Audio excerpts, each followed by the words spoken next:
Violence was an everyday thing. He grew up being senselessly beaten by a person who was supposed to be his father. To him, violence was like breathing, something natural, a familiar thing. He is in juvenile detention with a target drawn on his face, being held down by other inmates. He was about to become a human target. Besides the two guys holding him down, there was a third one who had a slingshot. Looking at the third guy, he asked if they couldn't just beat him up normally. He didn't think they needed to do that. Aiming with the improvised slingshot, the inmate asked if he didn't want to get hit and become a target for his amusement. That man was Kim Sung-ho, sentenced to 2 years. He said he thought the MC needed a lot of money. Kim also said he knew he was doing anything he could to make money up to that point. That, even in the cold, he shoveled snow, earning 301 for it.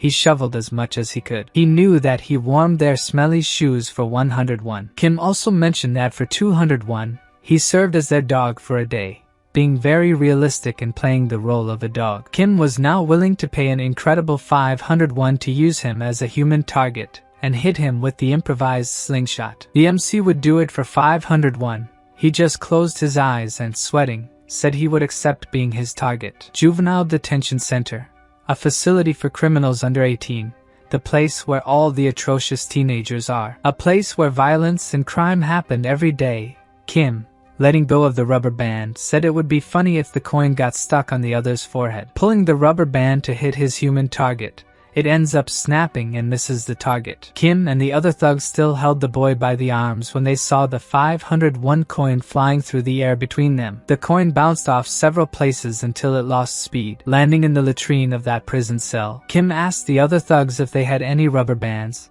and one of them replied that rubber bands were rare around there. The leader of the inmates said that Cha Ju-young, the boy who did all kinds of work for money, was lucky not to get hit, and asked what he was doing, that he hadn't grabbed the coin.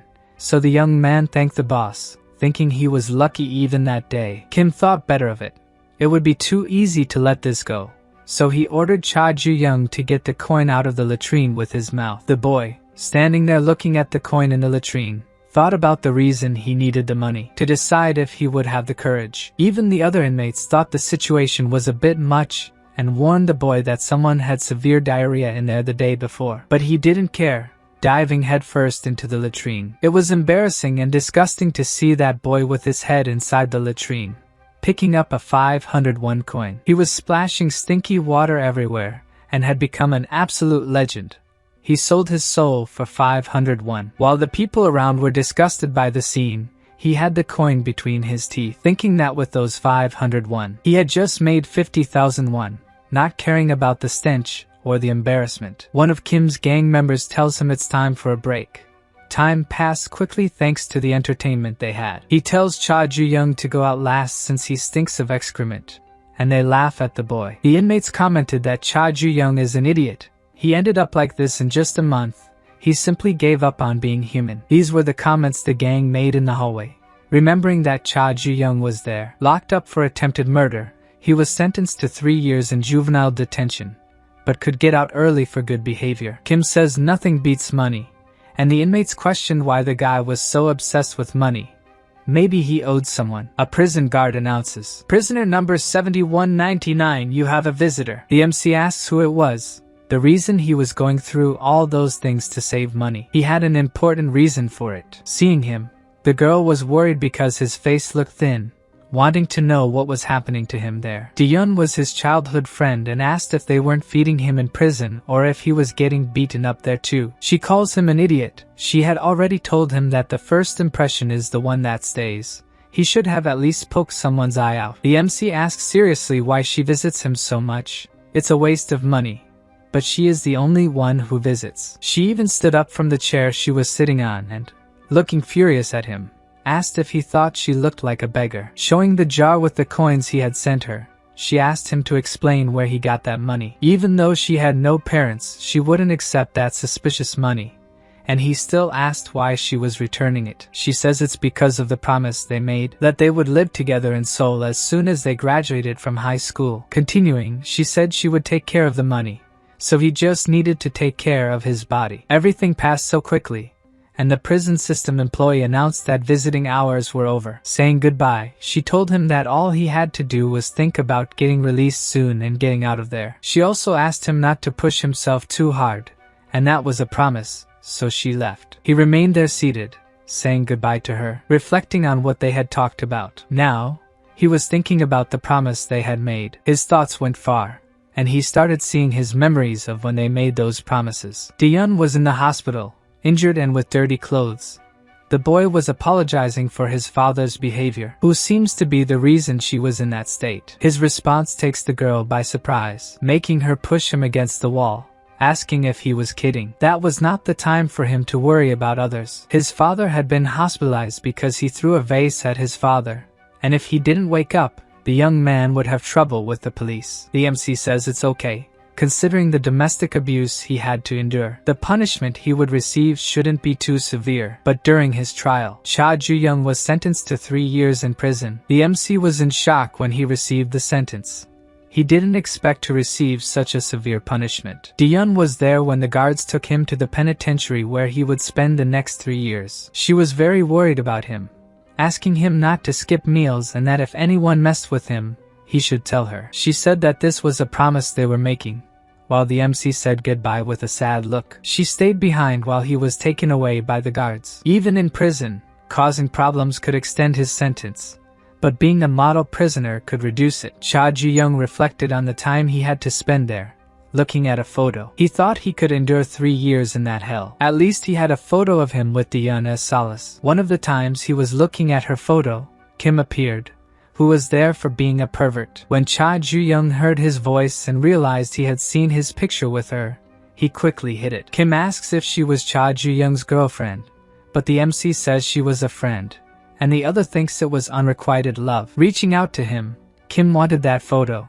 but the boy was unwilling to give it to him. Looking at the bully, the MC says that the photo wasn't his to ask for. Kim is impressed that Cha Ju-young refused, asking if he was really going to resist. Then the bully raises his hand to beat him up, but he suddenly stopped before hitting his target. A guard appeared, announcing that cell 36 would be receiving a new inmate. Kim even gave up on beating him, thinking he hadn't heard anything about a newcomer.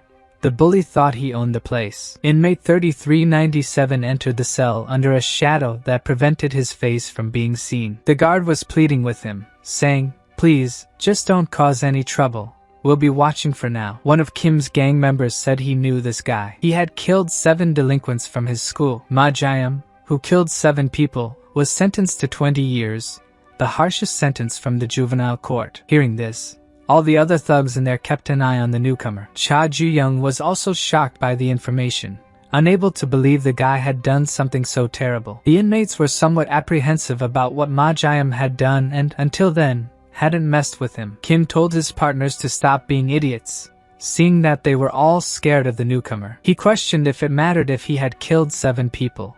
All those in there had blood on their hands. Kim approached the newcomer, commenting on his fierce face, a face fitting for a killer. Kim made it clear he wasn't afraid of Ma Jae-am and told the guy not to get too cocky around there. Ma Jae-am ignored Kim and walked past him as if he were nothing, showing he wasn't afraid of him either. So he went all out against that arrogant newcomer who had turned his back on him. But before he could be hit by Kim's move, he spun and dodged in time to avoid getting punched by his opponent. In the prison cell, everyone became even more cowardly after seeing Ma Jae-am's skills. Kim was furious.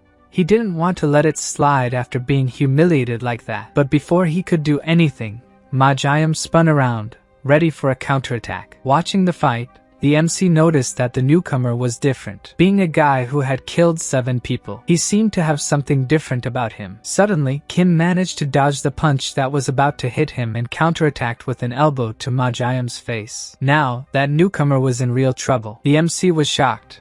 It didn't seem like the fight between the two was going to go this way. Kim was going to put an end to the courage and arrogance of that guy who dared to disobey him and embarrass him. He shouted that it didn't matter who the guy was. In that cell, he was below Kim. Everyone kept watching Kim beating mercilessly.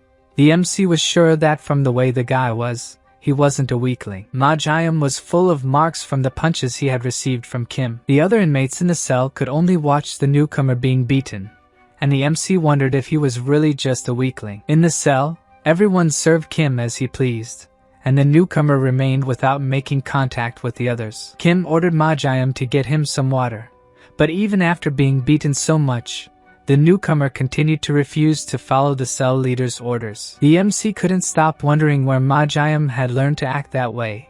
He kept getting beaten. While doing his chores, Cha Ju-young glanced at the newcomer, thinking that not even a dog was that clueless. Thanks to the newcomer, who refused to do chores, more work fell on the MC. When night finally arrived, everyone was required to lie down in silence to sleep. As per prison regulations, Cha Ju-young was lying on the mattress next to Majayam's. He called out to the newcomer to see if he was awake. Seeing that he was, he asked if he was an idiot, and if it was that hard to please the boss a little. He told him not to act tough if he couldn't even fight, and just do what Kim said from tomorrow. But he was interrupted. Majayam stared at him, asking how the MC could accept living so miserably, shocking Cha Ju-young, who must have thought the guy would just listen to his advice. The newcomer turned to the other side, and the MC became restless, as it seemed Majayam was trying to advise him. He ended up reflecting, unable to sleep, about living miserably. The MC thought if he would live like this, remembering seeing Dion on the ground, and his father on the floor. He thought he would stay like this until the end, recalling when he fought back for everything his cruel father had done. Cha Ju-young would live like this until he could leave that place. On that day, it was very cold, and the girl was walking alone. Thinking that the MC had lost a lot of weight, she became worried, thinking he wasn't even eating properly. Maybe she should send him some food, considering that, due to his personality, he wouldn't talk about it, but he must be suffering a lot. Looking at the traffic light, she imagined that a lunchbox wasn't much, but he should like it. She was crossing the crosswalk with the green light, and since it was night, the place was pretty quiet. As she was crossing the crosswalk, almost reaching the other side of the street, a truck approached at high speed. Startled, the girl only saw a flash coming her way. When she turned to see, the truck was already in front of her, and there was no time left to react. That night, while Cha Ju-young slept, thinking his childhood friend was safe, Diyun's hand lay open on the ground. The lunchbox she was bringing for the MC was also scattered. Diyun remained on the ground, not moving, with all the things she was carrying scattered around her. When the morning arrived at the juvenile detention center, a guard approached Cha Ju-young, offering his condolences. The young man didn't understand, and the guard told him that the previous night, there had been an accident at the intersection in front of the prison. The news was so bad that the guard hesitated to tell Cha Ju-young, as it was a huge loss for someone so young. It seemed like his soul had left his eyes. The news was too shocking. She was everything he had. The only reason he went through everything he did up to that point, the reason for being there, everything had lost meaning. Cha Ju-young remained sitting still, processing the news he had received. He was simply frozen there. Even Majayam noticed something was wrong with him. Kim arrived, yelling that he hadn't cleaned the bathroom that day, no matter how much he shouted. The MC didn't react, so Kim went all out against him, furious that he hadn't been doing his tasks lately. The bully, very angry, asked what was going on with Cha Ju-young, why he was looking at his girlfriend's picture without saying anything. Someone mentioned that there had been an accident in front of the prison and that girl was there, and Kim asked if it was serious. He mocked, asking if she was the girlfriend who used to visit, and why he lied, saying she was just a friend. And the jerk kept bothering Cha Ju-young, asking what the poor guy was going to do now that his girlfriend was dead. Realizing he wasn't being heard, Kim snatched the photo from Cha Ju-young's hands and said she was a waste for him. Kim continued and started an auction for the photo at the price of 500 won, a bargain. The inmates began to bid, with offers reaching up to 1,000 won. They asked if they would get the girl too, but someone said she was dead, and Kim shamelessly said he'd have a lot of fun with her. Kim and his cronies continued with their bizarre and unnecessary comments about the recently deceased. Cha Ju-young got up from the corner where he was while Kim and the others continued to spout nonsense. At that moment, the MC seemed like a totally different person. On the other side, Majayam was watching all the talk, without saying a single word. He was thinking about what he said to the MC the previous night, about continuing to live miserably. And Cha Ju-young's shocked face when he heard it, it seemed he had never thought that way before. He continued to reflect on that night. When the cell leader said he would keep the photo for later, A clenched fist appeared in front of him, landing a good punch in his face, well deserved. The punch the MC threw was so strong that it brought Kim down hard, revealing his true nature to everyone. Cha Ju-young remained completely silent after hitting the bully. It was shocking. No one in that cell expected to see such a scene, especially not from that boy who was bullied by everyone. The MC was still holding Kim's face, his eyes glowing with rage towards that man. Ma Jiam observed the deadly look of someone who used to be just a slave in their hands. He also remembered that during their tasks together, Cha Ju-young started talking to him about his life before that place. His father was the right-hand man of a little-known gang leader. Since he was young, he suffered domestic violence daily. But what could he do? Even if it was terrible, he had to endure it because he was his father. Cha Ju-young also said there was a time when he couldn't hold back. Inmate 3397 turned restlessly, wanting to know why the MC had retaliated, and the MC said it was when his father messed with his best friend. Back in the present, with his face all bruised, Kim cursed at Cha Ju-young, shouting for his subordinates to grab the MC and finish him off. Cha Ju-young said that, at least while being beaten by his father, he learned one thing. He learned how to fight, which is why he started hitting everyone in front of him. Ma Jiam didn't get involved in any of it. He just watched from a distance the reaction of everyone and a great commotion. In a short time, the room was filled with inmates lying beaten on the floor. One of them even told the MC he was wrong. Kim shouted at the MC that he'd give him money, knowing he needed it. With a demonic smile, the MC even said that money sounded good. Cha Ju-young continued beating the bully, saying money was good, but now he didn't need it anymore. Blood splattered on the photo of him and Dion as he said his reason for leaving that place. Without stopping beating Kim, Ma Jiam, who was watching, saw the boy's madness increasing by the second, saying that his reason for enduring all that. Grabbing Kim by the collar, he said that the reason for enduring everything no longer existed, and he continued hitting the other without mercy. Cha Ju-young's father told him to follow in his footsteps and become a gangster like him. That's what the old man always said. The boy could barely get up after the beating he took. His father would hit him and tell him to fight back. But even trying, he was just a boy and didn't have enough strength. His father didn't seem to care about that, repeating this violence every day. When he was younger, he couldn't even look his father in the eye. His father kept saying he had to become stronger, until the day he had that dragon tattoo engraved on his body. That's what his father kept saying. The place young Cha Ju-young was looking at, it was those damn dragon eyes, running furiously toward his father, back in the juvenile prison cell. The guards arrived, shouting to know what was happening. When one of the guards looked more closely, his expression darkened. Cha Ju-young was the only one standing, while Kim and his gang were all on the ground, unconscious, and the place was covered in blood. Even the guards couldn't believe it when they realized it was that boy, who had been an example, a model prisoner until then. Asked if he was the one who had done all that, the MC didn't deny it. With his hateful look, he admitted it was him. Like all inmates who commit offenses, he was sent to the disciplinary room, a kind of solitary confinement in the juvenile prison. He spent his days looking at Dion's photo, trying to believe what had happened, thinking it might not be real, remembering the good and funny moments he had spent with her, and how she made him happy.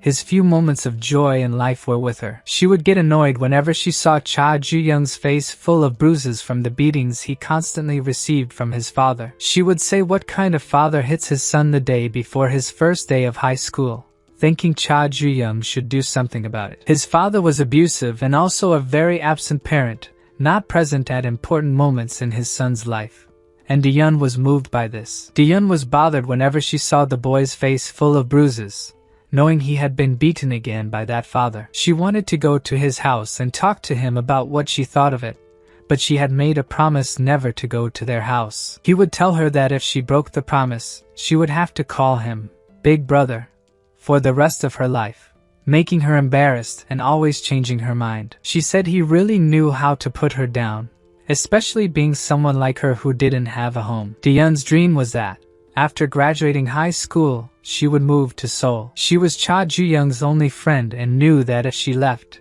he would be alone. Dion said she was tired of living in the damn orphanage and that suffocating neighborhood. Her dream was that when she got to Seoul, she would graduate from a decent university, get a job at a big company. Cha Ju-young would always hear her say that she wanted to drive a foreign car, carry luxury bags, and live in an apartment with a view of the Han River. He would even joke with her that she was very materialistic. She didn't care because she was.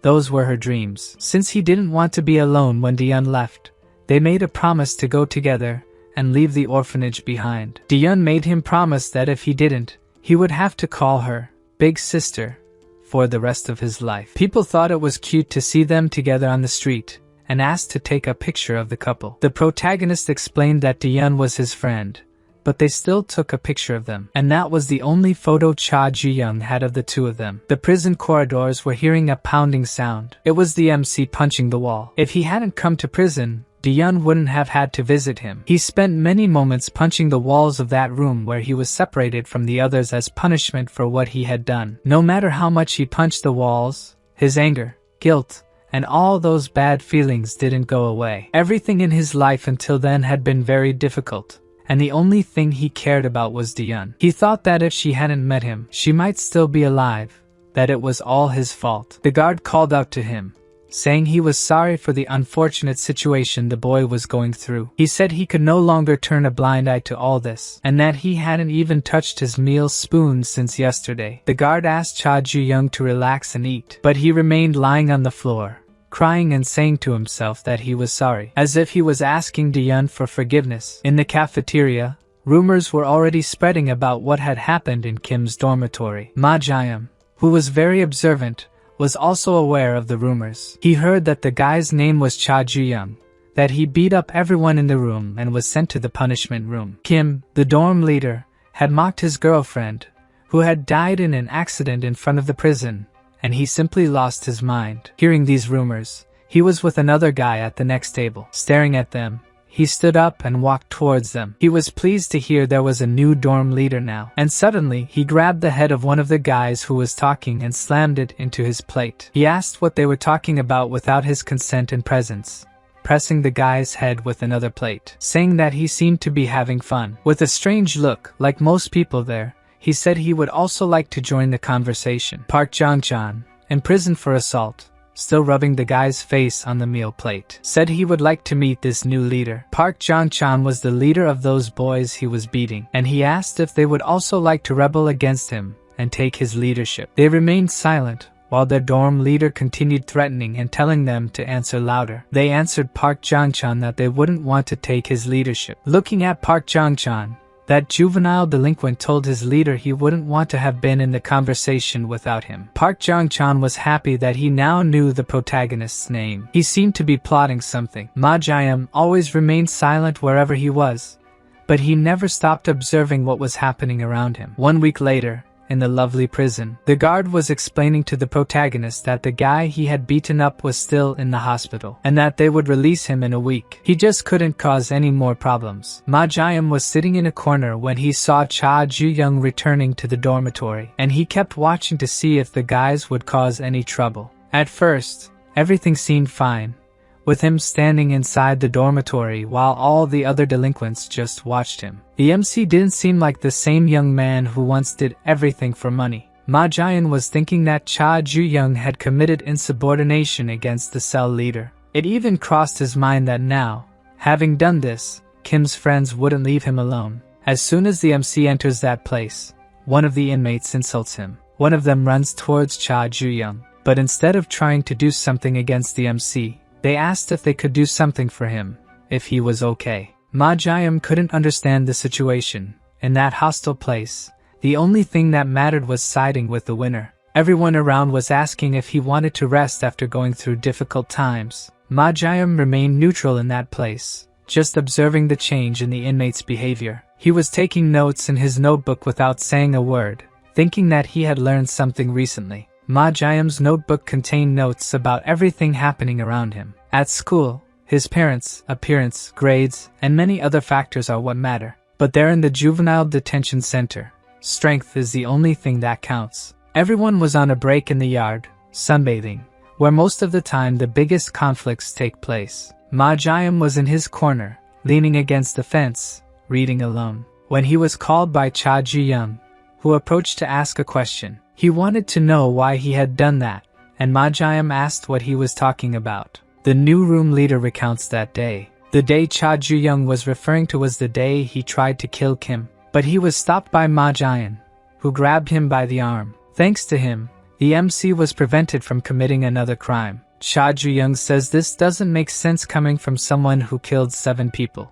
Why did he prevent him from completing his revenge? Ma Jian didn't like to touch on that subject. He was remembering that day, the blood that stained his slippers. In a classroom, a voice asked why he had done that. Ma Jian was the only one standing in that place, with several bodies around him. He himself was wondering why the hell. In prison, everyone has their demons, and Ma Jian was no exception. As soon as he begins to talk about why he did what he did, his much-anticipated speech was interrupted by the arrival of Park Jong-chan, asking if that was Cha Ju-young. With a smug look, the convict says he thought the MC would be bigger. How could someone like him have beaten Ki Sung-ho?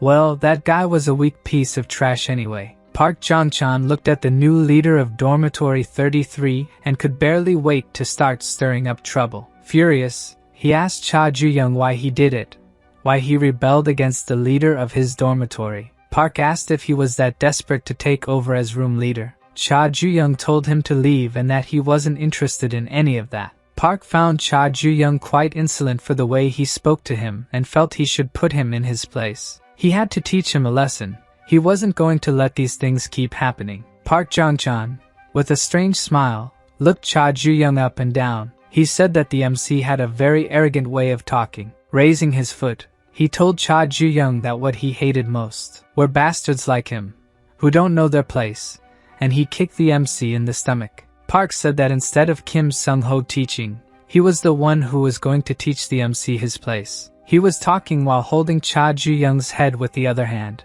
saying that this is what happens when a dog dares to bite its owner. That's when a guard passed by, and Park pretended, immediately stopping what he was doing. The guard gave them a suspicious look but didn't say anything. Park Jong-chan said with a scared look that he had been caught by the guard. But then he said he was just joking since the guard walked by as if he hadn't seen anything. He asked if Cha Ju-young knew. As a cell leader, they could fight as much as they wanted under the pretext of maintaining order. That was the rule in these detention centers. So he should fight too. He said this as he raised his hand to punch Cha Ju-young. He was asking if the MC wasn't going to retaliate, like he did when he beat up the former cell leader. Park Jong-chan, calling Ma Jian a murderer, asked what was wrong with that guy, and he hit him again, making Cha Ju-young be thrown against the fence like a rag doll. Addressing the MC, he asked why he was acting like a stray dog since morning. Rolling up one of his shirt sleeves, he told Cha Ju-young that if he kept acting like this, there wouldn't be any fun in beating him up.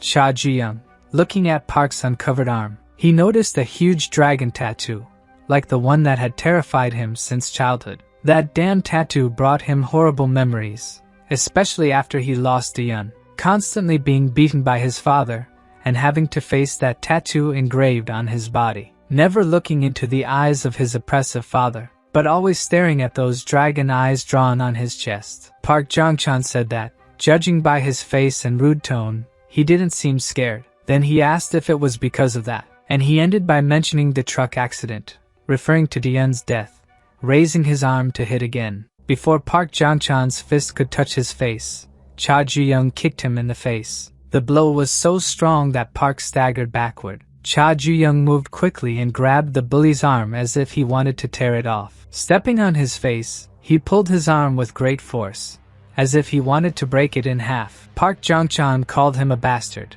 and Cha Ju-young fiercely demanded that he say it again. Park Jong-chan no longer had any idea what that deranged man was talking about or doing, but the MC kept stepping on his head and pulling his arms back, ordering him to repeat it. Park tried to threaten him, saying he should let go because once he got free, the MC would be dead, but it didn't matter. The only thing Cha Ju-young kept saying was, again, while he kept beating the scumbag lying on the ground, holding Park Jong-chan's arm. He seemed to be talking to the dragon tattoo engraved on the guy's arm. Park begged him to stop before his arm broke, but the MC kept squeezing his arm until it broke, never stopping saying again. Ma Jian, who was watching from a distance, was startled by Park Jong-chan's scream of pain. After breaking Park Jong-chan's arm, Cha Ju-young kept saying, again, and again. Park was already unconscious, and the MC thought that ever since his childhood, the only direction his misdirected rage could go was in that direction. He kept hitting and telling the other to repeat,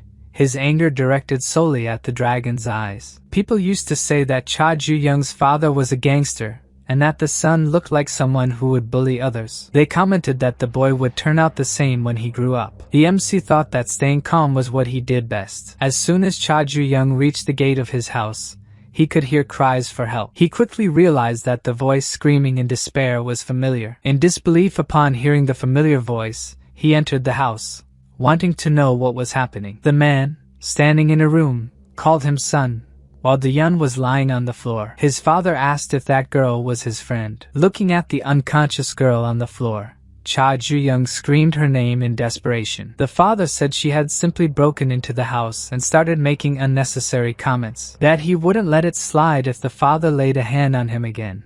That Cha Ju-young would be better off without his father. Dion had already said that she would go to his house and talk to his father, despite his protests. The father continued saying that he had given the girl a little scolding. Having to listen to his father say these things without any remorse made Cha Ji-young unable to endure it any longer. Even thinking that he must stay calm, as he had always been good at it, even if his father had done something unforgivable this time. Cha Ju-young looked at the demon with his back turned to him, and could only think of ending that monstrous being's life. Slightly turning his head to look into his eyes, warned that if he heard that girl talk nonsense again. At that moment, flowers were thrown, landing on the floor in Cha Ju-young's rage. While the father said he would finish off the girl, that she would end up like her parents, the MC approached from behind. Cha Ju-young had picked up the flower vase that was on the table. Overcome with anger at seeing his best friend unconscious because of that man, Cha Ju-young showed no mercy to that man. This time he couldn't keep calm. At the hospital, it was explained that the man was alive but in a vegetative state. The doctor informed the son that his father's chances of waking up were minimal, almost zero. It would take a miracle for the man to wake up again. Cha Ju-young would have preferred him dead, but he said nothing to the doctor. Remembering that damned dragon tattoo engraved on that man's skin only filled him with hatred. Cha Ju-young was free from that suffering. It was almost certain that he would never wake up, and that was all he needed. The MC was sure that the suffering had now ended. All the other inmates in the yard formed a crowd around them. Some asked what had happened, and others commented that Cha Ju-young had just been released from solitary confinement, and was already causing trouble again. Park Jong-chan was lying unconscious with a broken arm. On his rival's arm was a dragon tattoo, the symbol of a respected gang. The winner of that fight was standing, staring at his fallen opponent. After the commotion, it was announced to the inmates that exercise time was over and they should return to their rooms. The inmates began returning to their dorms, and there were rumors that Cha Ju-young had gone mad. There was a person looking out of a window, commenting that there was a lot of noise outside. That's what you expect from a place with many hot-blooded youths gathered, another commented. Anyway, he was glad to see his visitor healthy, as he was recently released from the hospital. Director Kwon Chang-suk informed the visitor with a smile that if there were any problems, he could let him know. Kwon Chang-suk took the opportunity to ask his visitor who he was there to meet. The man seemed pleased with the fight scene he had just seen. The dorm cells had been locked. The inmates confined in them, in dormitory 33, all remained silent and seated. All of Cha Ji-young's roommates were discreetly looking at him, waiting for some reaction. Ma Ji-young was sitting next to the room leader, looking at him while taking his notes. He was always observing everything and jotting it down in his notebook. Ma Ji-young wrote in his notebook that he thought he was sharing a cell with a total lunatic, until he was interrupted by one of the guards calling for inmate 7199, Cha Ji-young. The guard asked prisoner 7199 to come to him as he had a visitor. These words caught the leader off guard. Walking with the guard, they were in the corridor heading to the visiting room, both walking in silence. The prisoner, while walking, kept wondering who it could be, who would visit him. He had no one. His mother ran away when he was young, and his relatives avoided him. So who could be there to see him? The MC was distracted by these thoughts until he realized he was being led to the director's office. As the guard opened the door, he was shocked as to why he was there. Inside, a man was waiting for Cha Ji-young to enter. A voice said that it had been a long time since they last saw each other. Upon hearing the voice, the MC immediately recognized it and went into shock. When he entered, he realized what it was about. It was that man, the reason he was in that juvenile penitentiary. And now Cha Ju-young was seeing him there, and hearing his father say how good it was to see him so lively. The only thing he could think was how this was possible when the doctor assured him he would wake up only by a miracle. Cha Ju-young could not believe this was real. Cha Kang-ryong, Protagonist's father, was alive and recovering, sitting in the director's office. It made no sense to him. His father was there, alive, right in front of him. He was the last person he expected to see again. Approaching the shocked MC, Director Kwon Chang-suk placed one of his hands on his shoulder, saying that he must be very surprised to see his father in front of him. Continuing, the director said that his father had woken up in the hospital not long ago, and it was like a miracle. The director also told Cha Ju-young that this was a blessing, to have his father well. The MC only remembered the doctor saying he was sorry and that the chances of his father waking up again were almost zero. The boy was furious to see him. When the chances were minimal, how did he wake up? How was he still alive? Cha Gang-ryong, speaking to his son, said he could not believe it. The one who put him in that state, even though he was the right-hand man of an organization all his life. It wasn't one of his enemies, not even the police, but rather his own son, who had the opportunity to catch him off guard and put him in a coma. Cha Gang-ryong continued, saying that when he opened his eyes and found himself in a hospital, he was deeply saddened. He was bursting into tears as he said this. He said the tears represented how sad he was with his son. Cha Gang-ryong concluded that, as a father, he really wanted to see him.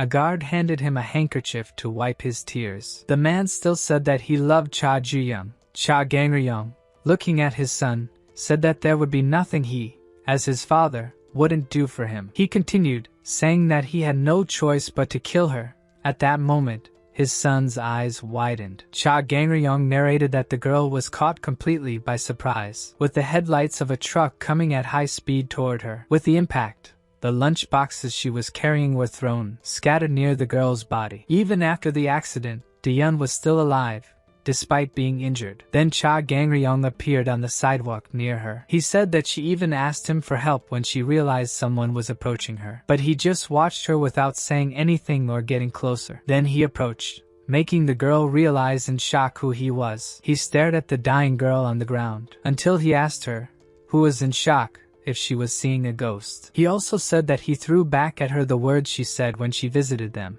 asking if it wasn't better for the MC not to have a father like him. He told her that this was how much parents were willing to do for their children. Then he just watched the life leave the girl's body, reflecting that despite saying all that to her, that the last words she heard were his, saying that she wouldn't understand. After all, Daeun never had a family to begin with. Cha Gang-ryong revealed that he thought his son was just a pathetic idiot, but he knew how to keep quiet. That day was the first time Cha Gang-ryong saw his son react, and he knew that Daeun was the trigger for this. Cha Gang-ryong said that was why he killed his son's little friend, that he did what he did just for the sake of Cha Ju-young. In the juvenile prison room, the director realized this wasn't going well, shouting for Cha Ju-young to wait, but it was already too late. The MC was already lunging at his father, and the director ordered the guards to restrain him. The guards quickly restrained the boy using stun weapons. He starts receiving several electric shocks until he falls to the ground,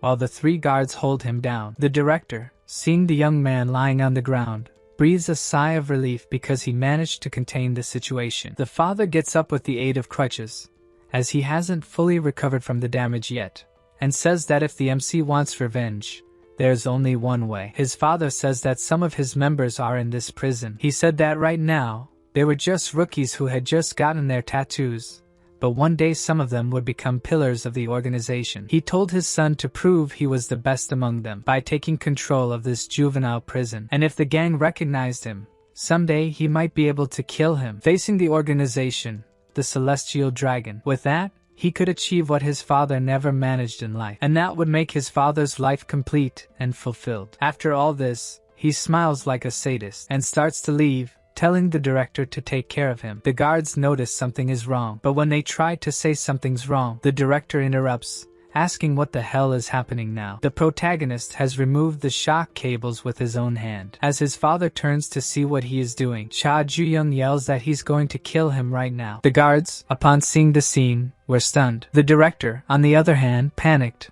realizing the guards would be unable to subdue the young man in time. Cha Ju-young, meanwhile, charged toward his father, intent on striking him. He remembered everything his father had just said about having to take over a gang to kill him. He wasn't willing to listen to anything anymore and was ready to kill the man. But before he could touch his father, someone appeared and held him back, asking the MC for forgiveness for his rudeness, addressing him as "Young Master."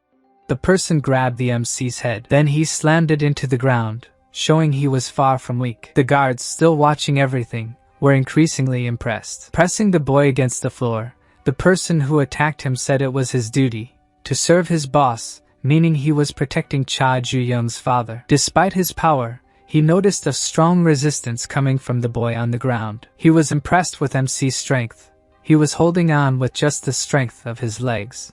Cha Kang-ryong warned his son that he should take a look at where he was. Surrounded by henchmen, he told his son that he would never reach him. If he acted recklessly, he would only get in the way. According to his father, the only way to kill him was to take control of the prison. While he said this, Cha Ju-young trembled with rage on the floor, unable to move. Then the man said he would wait for the moment they would meet again, and he left with his henchmen. Alone in the corridor, the MC stood up, still trembling with hatred for that man and his own helplessness. Meanwhile, in the carpentry room, Ma Jian was calmly making a wooden stool. Then a supervisor appeared, saying he had already met his quota for the day and could rest now. The other inmates commented on his hammering skills, wondering if he had ever broken someone with it. One of them remarked that inmate 3397 didn't look like a killer at all, while another came over with tools. The inmates told him to put the box on a shelf, but he didn't seem to listen. Seeing Ma Jian there completely captured his attention. Suddenly, the sound of something falling caught the attention of inmate 3397. The tattooed guy had dropped the toolbox on the floor, probably on purpose, but he claimed it had slipped from his hands, paying close attention to a nail that fell from the box. With a lunatic look in his eyes, the blonde guy asked if that was really Ma Jian. The convict, Yoon Gunmin, revealed that they hadn't seen each other since elementary school. He said he had seen the news about his childhood friend on TV, asking if Ma Jian remembered him. With a calm expression, Ma Jian confirmed that he still remembered Gunmin. Gunmin moved closer, saying there was something he wanted to ask him. He was curious if inmate 3397 had really killed those people. He laughed, saying it was totally unexpected from someone like him. Annoyed by the guy, Ma Jian grabbed a piece of wood in case he needed to act. Gunmin continued, saying he was an exemplary student in elementary school. But cutting the conversation short, a supervisor appeared, ordering Gunmin back to his post. Without hesitation, the blonde guy cheerfully said goodbye to Ma Jian. There was definitely something wrong between the two. Only after Gunmin left did Ma Jian calm down a bit. He realized that, in his anger, he had squeezed a piece of wood without noticing there was a nail in it, injuring his hand. That night, the MC's cell was quiet. He sat alone in a corner, thinking about what his father had told him earlier. The only way to kill him was by taking control of the prison first, but he wasn't sure where to start. Then he noticed his cellmates complaining about being hungry and that the menu only had vegetables. They commented that it should be a crime to eat only that, and one of them said he would die happy if he could at least eat a pizza. Their comments made Cha Ju-young think about the desires of the people in that place. Then a guard approached the cell, and everyone fell silent, except for the MC, who walked up to the guard. His cellmates stared at him, wondering if he had gone crazy. Even the guard found it strange to be called by an inmate. But stranger still, the MC asked the guard if they delivered pizza. Now his cellmates were certain the guy wasn't well. With a serious look, the guard ordered inmate 7199 to leave the cell immediately. Soon after, one of the cellmates was in shock. He could hardly believe he was eating a delicious pizza in that place. One of them said it was so good he could cry. They thanked the MC for getting it. Even he wasn't sure he could. But he realized that since the director and the guards were under his father's influence, they treated him carefully, as he was that man's son. Thinking he needed to test the limits of what he could do in that place, seeing how easily the MC had gotten the pizza, the inmates whispered about his true identity. Maybe he came from a rich family or was the son of some politician. Ignoring them, the MC had decided that for his revenge, he would even use the fact that he was that man's son. But when the inmates mentioned Ma Jian, he paid attention. According to them, inmate 3397 had been acting stranger than usual and had even refused the pizza. They wondered what had happened to him, as he sat in a corner, saying nothing. Back in the carpentry room, the MC and Ma Jian worked at the same table, but both remained in complete silence. That was broken by a voice behind them. The blonde guy had returned, and with another voice, accidentally knocked over a box and a pile of nails onto Ma Jian. Before he could react, hundreds of nails were thrown at him. With a fake smile, Gunman said it was an accident. His hands were sweaty. At that moment, Ma Jian was boiling with rage, glaring at the blonde guy. He asked what Gunman was doing. Then the guys with the blonde guy commented that inmate 3397 wasn't like he had told them, because inmate 3397 was staring Gunman down, without showing fear. According to the big guy with them, Gunman's story was that Ma Jian was his subordinate. So he asked if it was also a lie that he was a famous delinquent in the neighborhood. But Gunman didn't backtrack, smiling and saying, of course, it wasn't a lie. He explained that Ma Jian had flattered him since they were kids, and they had good memories together. Then he turned to 3397, asking if he still remembered those wonderful memories they had. To jog his memory, which Ma Jian probably wanted to forget, the blonde guy pushed his head onto the table, where there was an upward-facing nail. Seeing the nail's tip, inmate 3397's memories flooded back. When they were still in elementary school, he was surrounded by nails, begging Gunman to stop. But the other smiled madly, asking what the problem was. He could barely hear him from outside.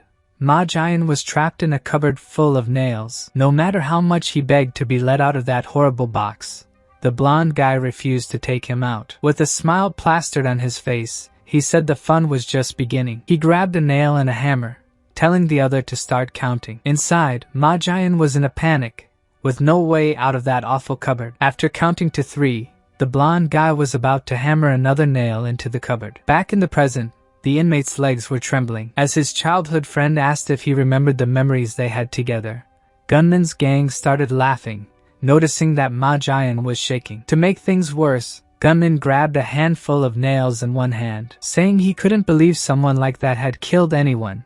Gunman was about to punch him with the nails, but before he could, someone grabbed his hand, causing him to drop the nails. Gunman's henchmen were uneasy with the situation. Even Gunman was surprised, as he didn't expect that. Even the MC was serious at that moment. Ma Jian grabbed Gunman's arm, asking if he wanted him to show how he had killed someone. But despite doing that, he keeps trembling, just like the blonde who wasn't expecting it. Before anything more serious could happen, the supervisor reappears, ordering them back to work. Gunman, pulling his arm, told Ma Jian to take his hand off him, and his companions leave laughing, finding the whole situation very amusing. Unlike the blonde, who, before leaving the room, gives one last look at inmate 3397, thinking the guy is still just a jerk. In the cell, the inmates talk about Jesus and Buddha. One of them asks which one would win, and they discuss that one gave chocolate pie and the other a hamburger. Fueling the debate, they decide to settle it outside the cell. So, only Ma Jian and Cha Ju-young remain inside. Suddenly, the MC thanks his cellmate, who doesn't understand why he's being thanked. Then the MC explains that if he hadn't stopped him,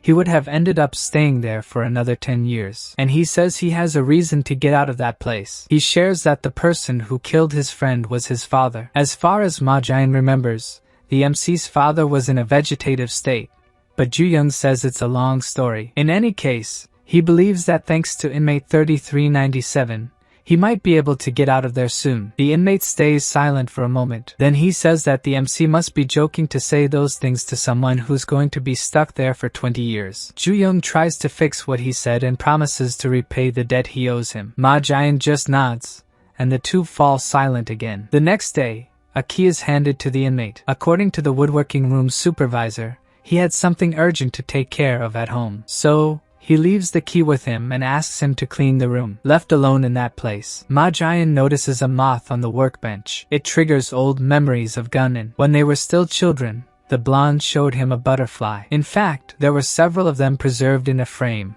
and gunmen proudly displayed them. But for Ma Jian, who didn't like insects, they were all disgusting. He was his first friend, and despite not liking insects, gunmen kept showing them to him. At school, the other boys talked about how strange he was. Because he collected insects, they thought he was disgusting for that. One of them even asked if gunman was going to eat the insects. Taking advantage of their numbers, the boys were about to force the blonde to eat them. Before they could do it, Ma Jian appeared, telling them to go back to their seats. As he was the class representative, the boys were wary of him. They apologized and left the room. Then the young boy went to check if his friend was okay. Despite being mistreated by the boys, gunman cheerfully chatted and invited Ma Jian to his house later. Then a few more boys appeared, calling for him. As they insisted that Ma Jian play soccer with them, he eventually agreed, leaving the blonde behind, who noticed they were drifting apart. The following year, they ended up in different classrooms and saw even less of each other. In the hallways, Ma Jian heard rumors about his classmate. They talked about how he was being tormented by bullies and that he was getting beaten up. Upon hearing that the boys had taken gunmen to a storage room,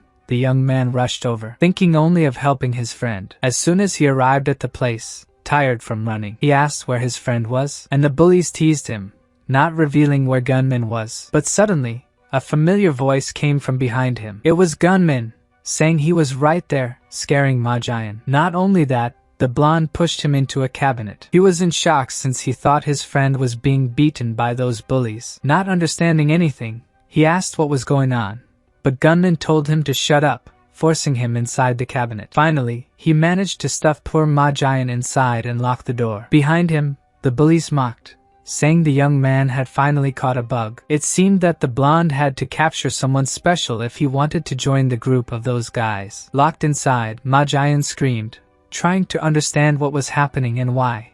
But gunman just smiled, telling the terrified boy inside that when you catch a bug, you need to taxidermy it while it's still alive. Back to the present, gunman is saying that moths and butterflies are both insects, but only one is hated, comparing that to his old self and claiming that it was all Ma Jian's fault. Ma Jian asks for an explanation, wondering how any of this could be his fault. Then the blonde reveals that the other was just pretending to be his nice friend, while betraying and drifting away. He believes that he was nothing more than a disgusting moth to Ma Jian, who was a butterfly loved by everyone. Gunman shares that when he realized this, each day became harder for him. But to his delight, the person who made him feel this way, at least in his mind, managed to ruin his own life all on his own. He recalls being extremely happy when he saw the news that Ma Jian had killed 7 people. He starts laughing, saying it seemed like karma, which enrages inmate 3397, unable to believe that gunman was blaming him for everything that happened. In any case, the blonde says that none of that matters anymore. His companions show up and hold Ma Jian while he says that his life is going to end. The companions laugh, saying they knew their leader wasn't normal the moment he overpowered the supervisor. But that wasn't all gunman had planned. He wanted to lock his friend in a cabinet once more, to taxidermy him like an insect. Seeing the cabinet, Ma Jian knew what was coming and panicked, trying to escape the guys holding him. But he couldn't avoid being shoved inside. While the blonde kept repeating that it was all his fault, Ma Jian tries to act tough, saying he won't fall for the same trick twice. But this time, he wasn't alone in there, and he soon realized that the lunatic gunman had placed hundreds of his beloved insects inside with him. Outside, that maniac asks if Jian liked the surprise, but since he hears nothing from inside, he loses some of his enthusiasm, wondering if the other wasn't responding because he was using all his strength to hold himself together inside. Even the henchmen are impressed that the inmate is managing to endure being in such a place. One of them asks if gunman had felt sorry for that murderer, but the lunatic retorts that it was nonsense, even making the henchman admit that he was insane. For gunman, it had only just begun. He wanted to make Ma Jian scream in there until his throat exploded. Suddenly, the MC appears in their midst, questioning what the blonde was planning to do. The inmates are surprised, not having noticed the guy sneaking up behind them. Grabbing the first one by the shoulder, the MC asks if that was how the blonde planned to make his friend scream. Angry at seeing his buddy get caught so easily, another henchman runs at Ji-young, trying to hit him, but all he gets is a kick to the face. Seeing how 2 of his companions fell so easily, gunman and the remaining henchmen are in shock. From inside the cabinet, Ma Jian hears the MC saying that he will repay his debt to him now. In Cha Ju-young's cell, one of the inmates asks where Ma Jian is, and another says that a supervisor called him to the carpentry room. The MC overhears them saying that the inmate was called to help clean the room, which seemed very strange given the time. Sensing that something was wrong, Cha Ji-young stands up. He calls for a guard who was passing by in front of the cell. Seeing that it was the warden's protege calling him again, the guard questions what he wants this time. The inmates get all excited, thinking they're going to get food again. But instead, the MC tells the guard to open the door. This shocks the inmates. No one would have expected a prisoner to ask for such a thing. Even the guard can't believe what he just heard. Back in the carpentry room, the MC is telling Ma Jian that he will pay off his debt with what he's about to do to Gunmin, who has already had most of his comrades defeated. The remaining big guy asks if he is Cha Ji-young, the man causing a big stir in the prison lately. Knowing this instantly changes Gunmin's posture. He says he wasn't sure when he saw the MC with Ma Jian earlier, but now he understands everything. Asking if the two are close, inmate 3397 listens to this with apprehension from inside the closet. The blonde guy starts saying that Ma Jian had a very reliable friend. Sneering, he says he wishes he had a friend like that, and the big guy laughs, sensing the other's rude tone. The big guy reveals that he thinks the MC is very loyal, which is why he likes him. He moves toward the MC to punch him, asking if he doesn't want to be friends with him too. But suddenly it's as if the guy has lost all his balance. The MC manages to flip the big guy almost upside down, slamming his head into the ground. Looking at the guy lying on the ground, he says he'd rather die than be his friend. Next in line for a beating is the blonde guy, who's already trembling all over. But first, the MC questions why he did what he did, claiming that what he did crossed the line. Gunman then shows his insane side again, questioning if the MC is joking with him, talking about limits. According to him, thanks to the traitor Ma Jian, he suffered a lot, as if the other had pretended to be his childhood friend, while plotting behind his back, dragging him down, and biting him like a snake. The blonde guy warns that the MC should be careful when he's with that friend. At that moment, the big guy who wasn't defeated appears right behind Cha Ji-young. Grabbing the MC by the neck, he says he wasn't going down that easily. Squeezing his throat tighter, he says he was preparing for this moment. Facing them, Gunman encourages the guy to break the MC. The big guy asks if the MC has now changed his mind about being friends. This guy must really need some buddies. Inmate 7199 didn't want to get out of the grip that way, but noticing the guy's enormous hold, he had no other choice. It was better for the big guy to say goodbye to his finger. But before he can do what he plans, Gunman rushes towards him. With a fierce expression, he reminds him that he's also part of this. This makes the big guy praise him for being a great friend. The MC, who is fighting this unfair battle, is on the verge of running out of breath. Then a voice orders them to let go of Cha Ji-young. Ma Jian wrapped a chain around the guy's neck and orders him to release the MC before he breaks his neck. Without understanding how inmate 3397 ended up there, Gunman is shocked for a moment. He turns to the closet, trying to figure out when his opponent got out. Then he remembers that when the MC kicked one of his buddies into the closet, the lock must have broken. The blonde guy barely finishes the thought and takes a kick to the face from the MC. If Ma Jian had taken any longer, he wouldn't have held out. Despite the big guy complaining that his neck hurts a lot, inmate 3397 doesn't stop pulling, while the crazed blonde continues urging him to pull harder. The MC looks worried about what his colleague is doing. He warns that if the big guy keeps pulling the chain, he'll break his neck. If the guy doesn't relax and stop pulling, he won't survive. In his pitiful state, he finally stops pulling, and Ma Jian releases the chain, letting him fall face first to the ground. After having put in so much effort, he is clearly exhausted. But looking at Gunman, he knows it's not over yet. As soon as he starts walking toward him, the blonde guy starts begging him to wait. Playing the victim, he has the nerve to say it's Ma Jian's fault that all this happened, that it was all in self-defense, and he did nothing wrong. But just from inmate 3397's terrifying aura, it's clear he doesn't think so. The blonde guy gets so scared that he falls on his back. He even bows with his face pressed to the ground, saying he's sorry and still begging for forgiveness. Gunman grabs Ma Jian's feet, desperately claiming he must have lost his mind. He keeps begging, calling himself a stupid loser, and that this should just be seen as another mistake.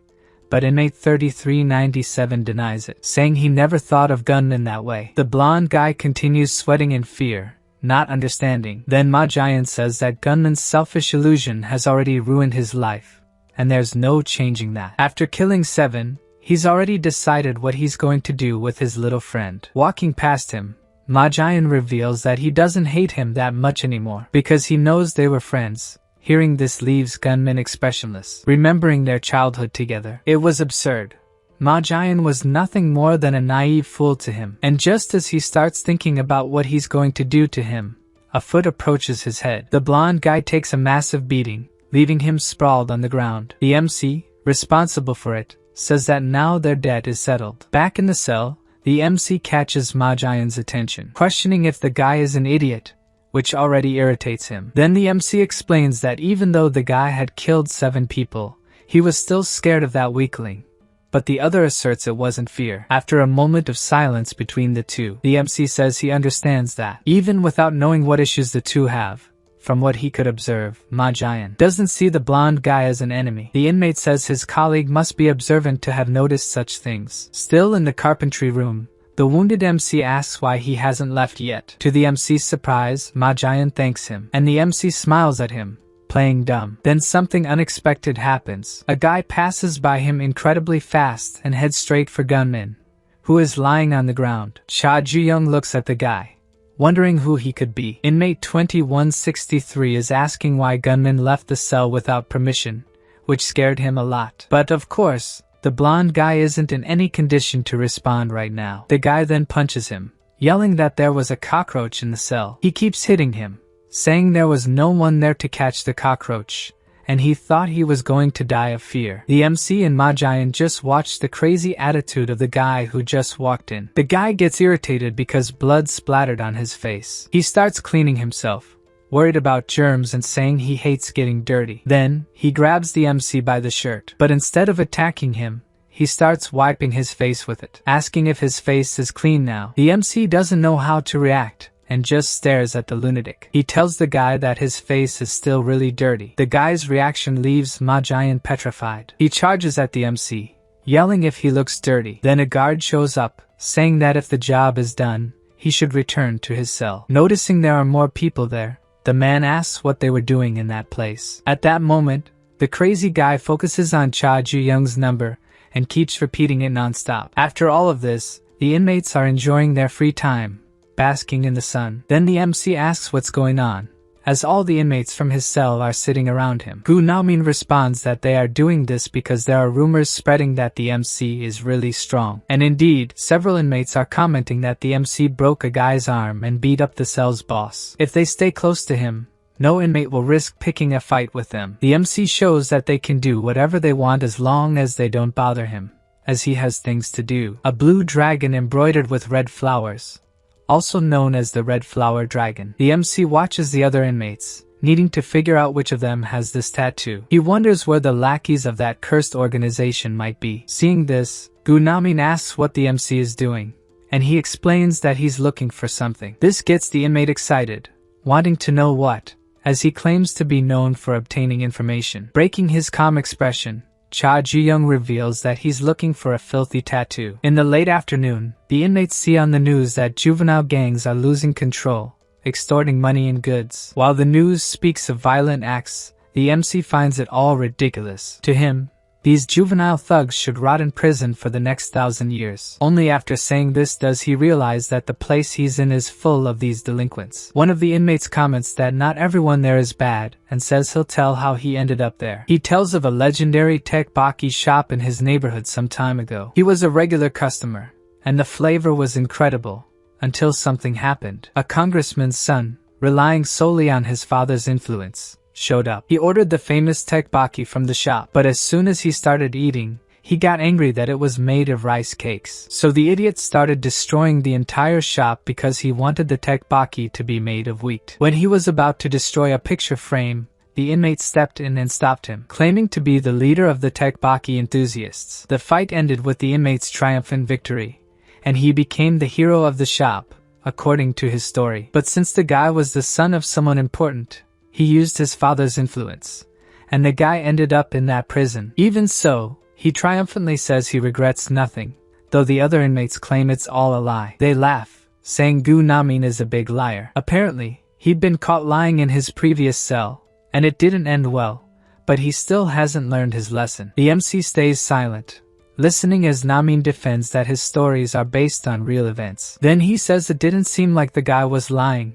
even surprising the inmate with that statement. Using an analogy, he explains that aphids give sugar to ants, and in exchange, the ants protect them. To Namin, this was very similar to his relationship with the bullies. He always saw himself as the aphid that the bullies protected, and he's sure the real boss of that cell is Cha Ju-young. Luckily for him, the leader seemed to like him. He thought that if he could become the leader's right-hand man, his life would become much easier. Finally, the spring of his life would arrive. Namin laughed as he thought about this while tending the prison garden. Distracted, he didn't even realize he'd thrown dirt into someone's face. Someone he definitely shouldn't have. The guy kneels behind him, and only then does the inmate realize something is wrong. With a frightening look, the inmate asks why Namin did that, stating that it stinks. Seeing that inmate leaves Namin in a state of panic. He remembers being beaten badly by someone who said it was due to his lies and that they would clean his dirty mouth. Gu Namin already knew that guy and definitely wished he hadn't met him again. It was the boss from his old cell. A real lunatic who screams that his face is full of bacteria, as if it were rotting. Wondering why that lunatic was there, inmate 8671 apologizes, trying to avoid getting beaten up. With a terrifying look, the guy asks if Namin is going to clean up the mess he made. Terrified and trying his best not to get hit, he says he'll clean it all up. Then the inmate grabs a spray bottle, which definitely didn't have water in it, and sprays it in Namin's face, saying he's going to clean him first. The liquid immediately starts burning his eyes, and he screams in desperation. Then the bully reveals he wanted to ask him something. With the number well memorized, he just says 7199, the MC's identification number. Once again, he keeps repeating the number over and over, until he asks if the two are in the same cell. Only then does Namin remember that this was Cha Ju-young's number. Then the bully starts saying that the MC called him dirty and keeps repeating it. Even though he tried so hard to stay clean, inmate 8671 even agrees with him. So the bully says they should go together to show the MC how they clean and disinfect. And while saying this, he unzips his jumpsuit, revealing a dragon tattoo. Unaware of any of this, Cha Ju-young is doing push-ups in his cell. He's doing this while thinking about where those damned people are, referring to the guys with the dragon tattoo, unaware that one is coming after him. At that moment, Namin shows up, praising his muscles. He offers him some grape juice for his hard work, which even the MC finds suspicious. But either way, he accepts the drink. Before drinking it, he looks at the cup with purple liquid, which is definitely not juice. Then he asks who gave this pesticide to Namin. In his old cell, the inmates had held him down and put a funnel in his mouth, while the leader asked why he had done that. The big guy who ran the cell was furious, saying it was due to inmate 8671's lies that he got so dirty. He said he was going to clean Namin's dirty mouth, holding a bottle of cleaning product, wanting to disinfect him. Afterward, the bully panicked, not knowing what to do next. That first cell Namin was in was a true hell, and after being forced to drink that stuff, he was foaming at the mouth. The guy didn't even care about what he did to his cellmate. He only cared about the dirty floor, that demon. Back in the present, Cha Ju-young is questioning his colleague. He wants to know who gave him the insecticide. Cornered, Namin invents that he bought the product. Seeing the scene, the other inmates start commenting that everything seems quite suspicious. The MC repeats the question, wanting to know why the inmate gave it to him. Feeling cornered, Namin starts to wonder if Ju-young is beginning to suspect him as well, which wasn't surprising given the reputation he had as a liar. Unexpectedly, the MC raises the cup and starts drinking what Namin offered. Namin is stunned. He didn't expect this to actually happen. Wiping his mouth with his hand, Cha Ju-young says the drink was good and thanks his colleague. He then steps back as if nothing happened, commenting that the next day is the day for group cleaning. If Namin had known he would drink it right away, he would have used juice instead of testing with water. Remembering the leader of his cell's attitude towards him, he begins to reflect on his actions. That same night, while the other inmates were preparing to sleep, the MC was drawing a dragon tattoo design. Trying to seize the opportunity, Namin compliments the drawing, asking what it was about. He thought he couldn't just go around saying he drugged the MC, who was explaining the drawing. The inmate wanted to analyze Ju-young to find a way to drug him without anyone knowing. Staring at him, he felt he needed to find a way to do that, so the MC asks if he wanted to say something, since he seemed strange. But Namin covers up and says only that he was curious about something. He wanted to know why the MC trusted him.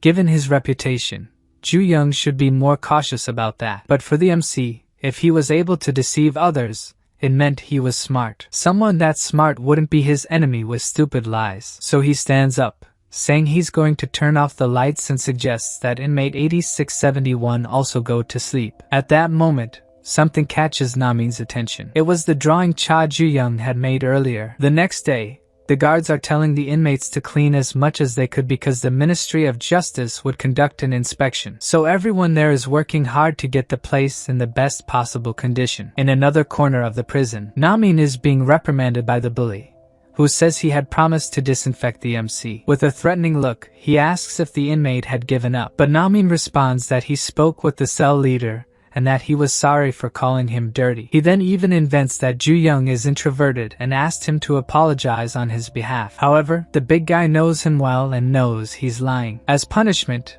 he punches Namin in the stomach and concludes that he won't forgive either this poor guy or inmate 7199. Shouting that he won't forgive him, he delivers another blow to inmate 8671, who was already on the ground. Holding his head against the urinal with his foot, the bully knows what he's going to do. As if it were normal, he grabs a bottle of cleaning product, claiming he will have to disinfect both of them personally. Then he flushes the toilet while Namin tries to call for help. In that situation, he starts thinking that he might actually die like this. Then someone appears asking what he was doing in the bathroom. Such a dirty thing. Just touching that word makes the bully's eyes shine with hatred. To top it off, the MC says the guy is nothing but a damned filthy scum. Still stuck in the toilet, Namin asks, still happy that the MC is there, why he took so long. A little earlier, when Cha Ju-young was cleaning, Namin appeared saying he needed to tell him something. He reveals that he was threatened and that this person asked him to give pesticide to the MC. However,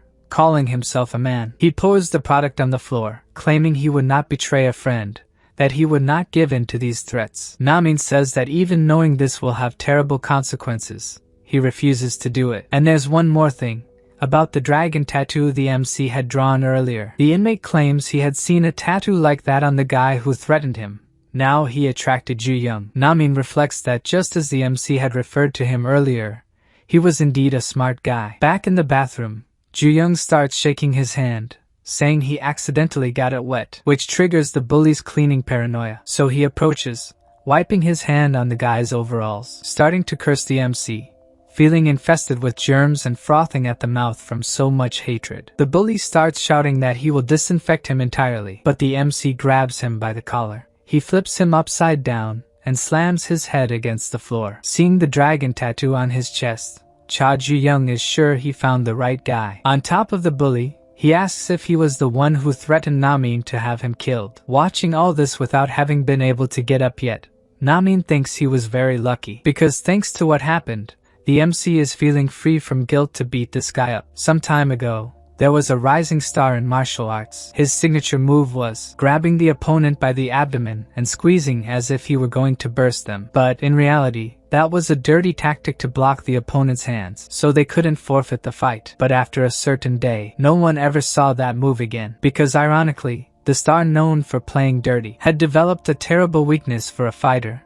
germophobia. Back in the bathroom, the MC was over the bully, calling him a germaphobe. The MC wanted him to say everything he knew about the celestial dragon, but the guy kept saying that the bathroom was covered in germs. Then he gets up to attack Ju-young, shouting that his skin was rotting. He screams the names of various germs while attacking, but the MC is unfazed and defends himself easily, saying that even in a situation like that, he was worried about this kind of thing. From a corner, Namin watches the fight, excitedly thinking he was right to stay by the MC's side. Cha Ju-young goes back on top of the bully, saying he doesn't seem to understand. It's not like he enjoys this either, but he'll have to use shock therapy to make the guy talk. Then he moves close to the big guy's face, with some kind of wet wipes in his hands. This makes the other remember his time as a fighter, feeling bothered by the dirt and wanting to wash himself. But as soon as he opens his locker door, a bunch of junk falls out. The fighter screams that it's all trash and a guy appears behind him. Without waiting for the attack,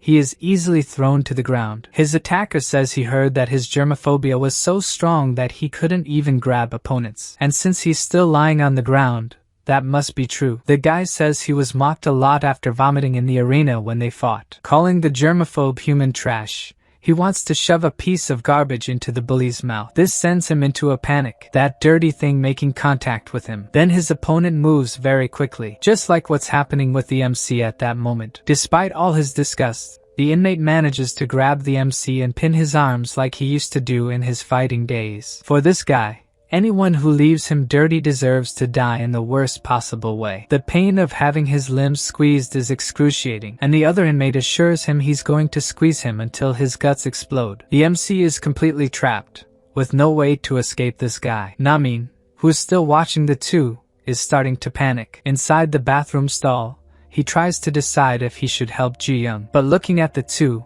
he's in shock. The MC says this reminds him of the old days. Being that man's son, he never received a hug from his father, but when he was taught to fight, he was embraced with enough force to break his bones. Turning the fight by throwing the bully backward, Ju-young says that memory disgusted him, but it was thanks to it that he learned to fight on dirty ground, and also to urinate in this kind of place. The pressure the MC applies causes intense pain in the inmate's back. He can barely endure the fight, so Ju-young questions whether he's the one who's going to burst, or if his opponent's spine will break first. And it's the spine that can't hold out, causing the bully to scream in pain. Only then does he release the MC from his grip. Ju-young asks if he let go to show that he's giving up, but unfortunately, he never learned those rules. Now it's clear in the inmate's eyes that he knows he stands no chance. While the other prisoners continue to clean meticulously. In the men's bathroom, the bully has a funnel in his mouth, just like he did with Namin before. Now the inmate has the chance to get his revenge. Namin warns the MC that the inmate is still resisting,